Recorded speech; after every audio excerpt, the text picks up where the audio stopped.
Good morning. By the time I start talking right there, it should be broadcasting. I don't have confirmation yet on my screen, but it takes a moment. It's 9:01 a.m. and here I go. 1 a.m. Yeah, so I'm not sure. It looks like I might have started out. No, okay, so it did start broadcasting after I started speaking. Still getting accustomed to that. I'm muting that volume on that. I've got a little bit of a cooling trend coming here in Fresno, California. Only forecast to 99 degrees today. We've been up at 106, 107 thereabouts. It's June 30th, 2022. And I've got people in the chat room. I've said hello to some of them. We'll get right into the content for today. I'm going to start with my Microsoft Word notes from the comments from previous days. Let's see, from yesterday, I mean. So yesterday is Windows Daily number 6, Task Manager 4. And I guess I should say that today is Windows Daily number 7, Task Manager number 5. Okay, now come back to Word.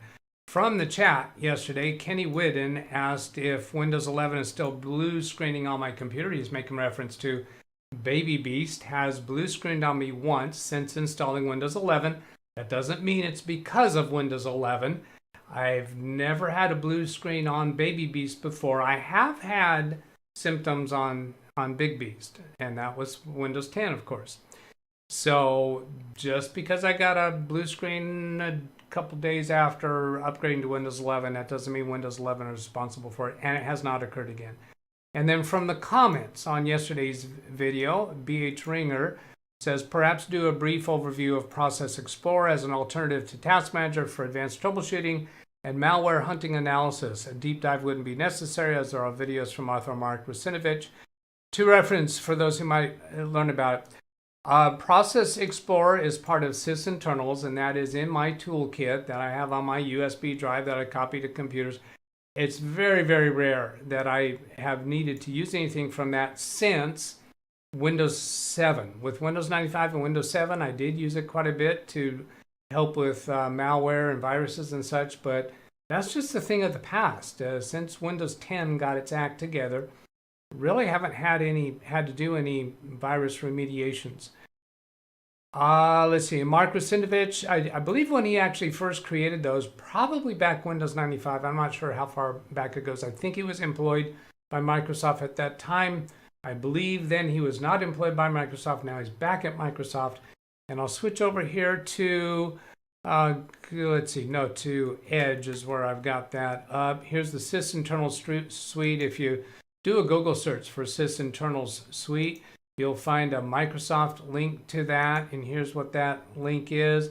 And you can download the sysinternals suite from here. And then once you get it to your computer, I'll go show what it looks like. Now, I haven't re-downloaded it for quite a while. If I go in here to my resource files and then down to sysinternals, you'll find that there's a whole bunch of executable programs there. And what we were particularly interested in from BH Ringer's comment was Process Explorer.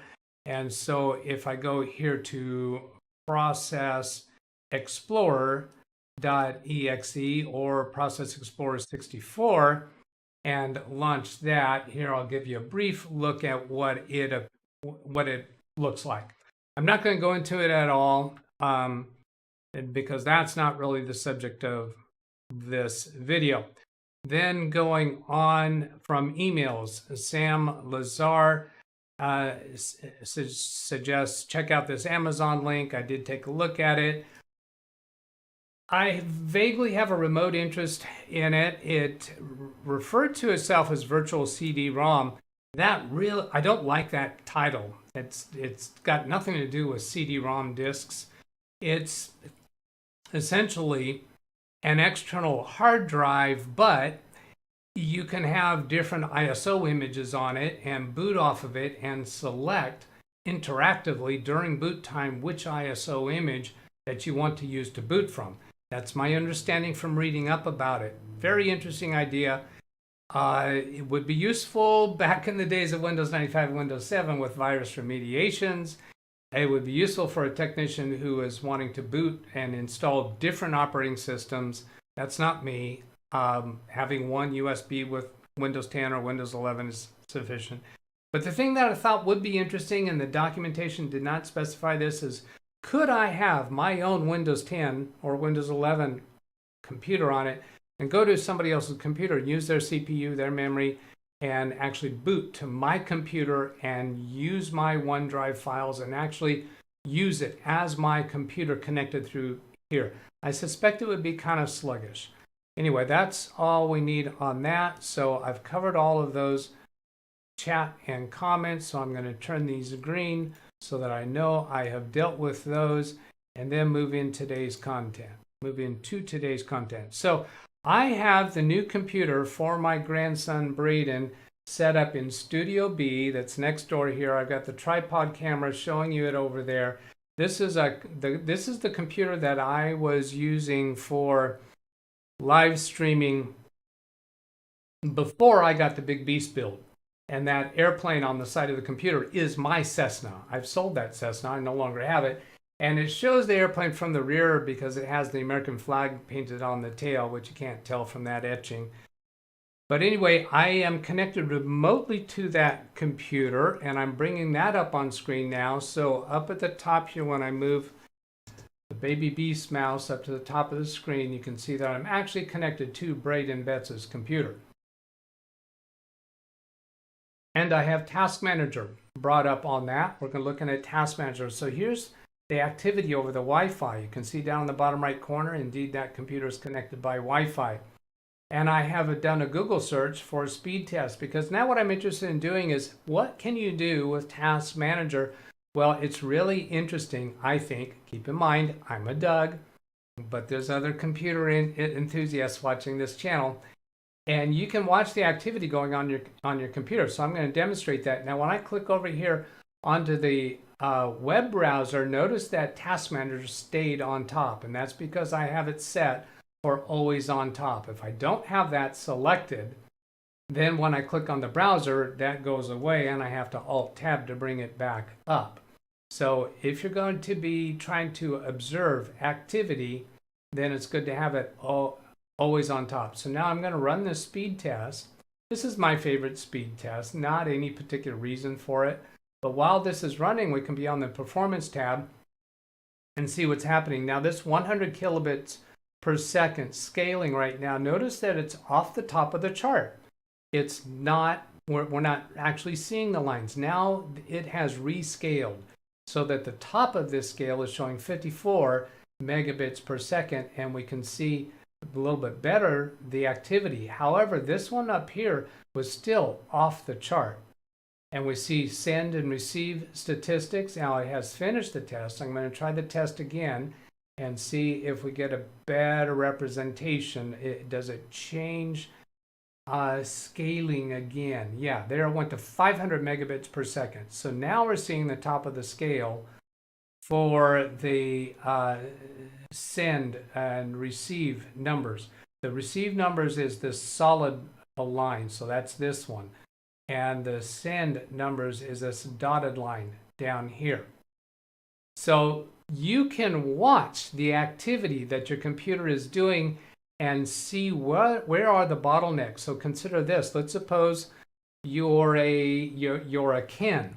And if you're a Ken, then you do video processing and editing, and you have to render. So when you're rendering, how much of your CPU is that taking? How much of your memory is that taking? How much of your disk activity is that taking when that's happening? And you can see here what the bottleneck is for your computer. How about when you're doing a backup? Where's the bottleneck? How can you speed up your backup? So if you look through here and see what's the bottleneck on your computer, it could be different depending upon your combination of CPU capabilities, memory capabilities, disk capabilities, and so on. You may also find it interesting to monitor memory. Let's see, I got to get the right mouse here and click on that memory tab. So watch memory as you load programs and exit from programs.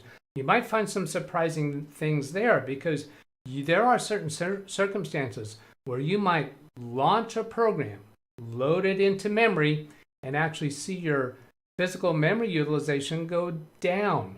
Now, I haven't gone to test this recently. I think I've tested it in the past. But because of the interaction of the swap file, otherwise known as virtual memory, what happens is when your computer needs to make physical memory free for something that you're doing in the foreground on the active program, it might offload something else, some other program that you have open right now. It might offload it to virtual memory. Virtual memory is a part of your storage drive that is used as pretend memory. When you have the word virtual, you could substitute that with the word pretend. So virtual memory is pretend memory. Now I'm going to bring up on Big Beast Build here what my virtual memory looks like, and I'm kind of struggling a little bit to find where I want to do that. Let's bring up monitor number 3, and boy, that looks blurry. Oh, because I have that punched on the wrong button. There, punch it on that button. There, that's better. So there I have Task Manager open there, and if I press the Windows key, actually that's on monitor 1, and I'll show that, and I'll type Advanced System Settings is what I want to get to. So I'll go into View Advanced System Settings. Do I want to bring that over to monitor 3? Yes, I will. So there it's on monitor 3. I'm on the Advanced tab. If I go in on the Performance section to Settings, and then go to the Advanced tab, and down here is Virtual Memory. A paging file is an area on the hard disk that Windows uses as if it were RAM. Now, of course, you might have, when we talk about hard disk, we think of a spinning disk, right? Well, my C drive is an NVMe SSD, and this is showing total paging size for all drives at 16 gigabytes. I'm pronouncing that as 16 gigabytes. You could call it 16.384 gigabytes. And this is actually shown here as 16,384 megabytes. And that's more accurate because of the way that we multiply things. If I were to actually take the gigabyte number, it's probably not quite 16.384. Now, if I come here to change that, this is set to automatic. Now, back in the days of Windows 95 and maybe Windows 7, it was not unusual for me to turn off the automatic paging and adjust these numbers myself by putting in a custom size. I'm going to cancel out of this and then go back in and describe what this is telling us now. Virtual memory is showing us minimum allowed 16 megabytes, and the recommended is 32 gigabytes, currently allocated 16 gigabytes. Well, now wait a minute, if it's recommended 32 gigabytes, and I have 256 gigabytes of RAM on this computer, why isn't that number higher? I'm suspecting that might be the maximum due to file size issues. I haven't looked into that.